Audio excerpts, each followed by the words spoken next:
بسم اللہ الرحمن الرحیم. کہاں سے چلا بھائی؟ مصر سے چلا، غلہ لے کر تیسری دفعہ قافلہ واپس حضرت یعقوب علیہ السلام کی طرف جا رہا ہے. اور ظاہر ہے کہ اس وقت جب قافلے چلتے تھے تو بڑا یعنی کہ ایک ترتیب ہوتی تھی، ایسے اکیلے کوئی نہیں جاتا تھا. ڈیزرٹ ہوتا تھا نا، تو پورا ایک مجمع ہوتا تھا جس میں وہ ترتیب کے ساتھ ایک انتظام کے ساتھ قافلے چلا کرتے تھے. وَلَمَّا فَصَلَتِ الْعِيرُ، اور جب قافلہ چلا مصر سے تو اس وقت کیا ہوا، قافلہ مصر سے چل رہا ہے اور کتنا دور ہے شام، اور اس کا وہ قصبہ کنعان جہاں سے حضرت یوسف علیہ السلام آئے تھے، ٹھیک ہے.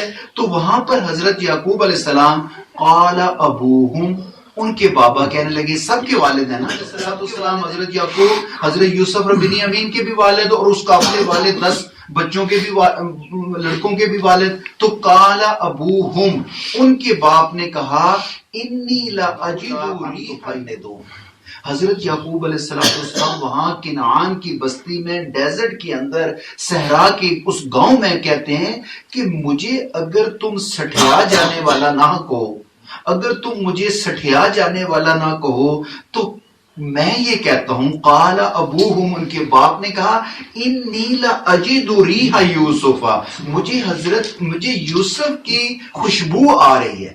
انی لاجد ریح، ریح کس کو کہتے ہیں؟ خوشبو کو. یہ تیب جو آپ کتنے لگاتے ہیں، ذرا سے کھولیں شیشی تو پوری پھیل جاتی ہے. تو وہاں سے کرتا چل رہا ہے مصر سے، اور یہاں پر شام کے اس قصبے میں ڈیزرٹ کے اندر حضرت یعقوب علیہ السلام باقی ماندہ گھر والوں کو یہ کہہ رہے ہیں کہ اگر تم مجھے سٹھیا جانے والا نہ کہو تو فن دون، جریاٹک نہ مجھے کہو کہ یہ بوڑھا ہے اور سٹھیا گیا ہے، اور یہی خیال اس کو بار بار یوسف علیہ السلام کا آتا رہتا ہے. اور یہ اب مجھے کہ ہمیں کہنے لگا ہے کہ ہمیں خوشبو آ رہی ہے. کہاں سے خوشبو آئے گی یوسف کی؟ یہ تو بس ویسے ہی تذکرہ کرتے رہتے ہیں. کہاں ان کو بیڑیا کھا گیا تھا یا ان کو کنویں میں پھینک دیا گیا تھا، اب وہ کہاں پر ہیں؟ لیکن حضرت یعقوب کیا کہتے ہیں کہ انی لاجد ریح یوسف لولا ان تفندون. قالو، تو گھر والے کیا کہنے لگے؟ قالو، یہ ان کے گھر والے کہنے لگے، تاللہ، اللہ کی قسم، تاللہ انک لفی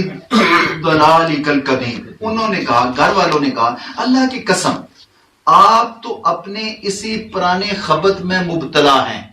یعنی آپ وہی بات بار بار، اور کچھ بھی نہیں یوسف، اور کچھ بھی نہیں بنیامین، وہی آپ کو بات ایک یاد آتی ہے. گھر والوں نے یہ کہا. آگے دیکھیے آیت نمبر 96. فلما ان جاء البشیر، جب آ گیا خوشخبری لے کر آنے والا. فلما جاء البشیر، جب آیا بشارت دینے والا. فلما جاء البشیر یعنی وہ کرتا پہنچ گیا. جب آیا بشارت دینے والا، القاہ علی وجہہ، تو اس کو ڈال دیا گیا اس قمیص کو یعقوب علیہ السلام کے چہرے پر. کیا جی؟ فلما ان جاء البشیر القاہ علی وجہہ فرتد بصیرا، تو ان کی بصارت لوٹ آئی. فرتد بصیرا، تو ان کی بصارت وہ بینا ہو گئے، پھر ان کی نظر نارمل ہو گئی. تو قال، کیا کہنے لگے جب بصارت لوٹی، جب نظر لوٹی تو کیا کہنے لگے حضرت یعقوب علیہ السلام؟ میں کہتا ہوں نا ہر بات کے اندر ایک سبق ہے. قال، کہنے لگے، الم اقل لکم، میں نے تمہیں کہا نہیں تھا. اب تم بتاؤ، تم سٹھیا گئے تھے یا میں سٹھیا یا کوئی ایسا فکرہ نہیں تھا؟ سبحان اللہ، پیغمبر ہے نا، اونچی ذات، اونچی بات، اونچی شخصیت، ایک سبق قیامت تک آنے والے انسانوں کے لیے سبق. قال الم اقل لکم انی اعلم من اللہ، میں جانتا ہوں وہ علم جو اللہ کی طرف سے ہے. یہاں یہ بھی نہیں کہا کہ میں بہت بڑا، میرے پاس جو ہے نا یہ معجزہ ہے یا میرے پاس یہ کرامات ہیں. اولیاء کی کرامات ہوتی ہیں اور انبیاء کے معجزے ہوتے ہیں. یہ کس کی طرف سے ہوتے ہیں؟ یہ حق ہوتے ہیں، برحق ہوتے ہیں. لیکن دینے والا، عطا کرنے والا کون ہوتا ہے؟ اللہ عطا.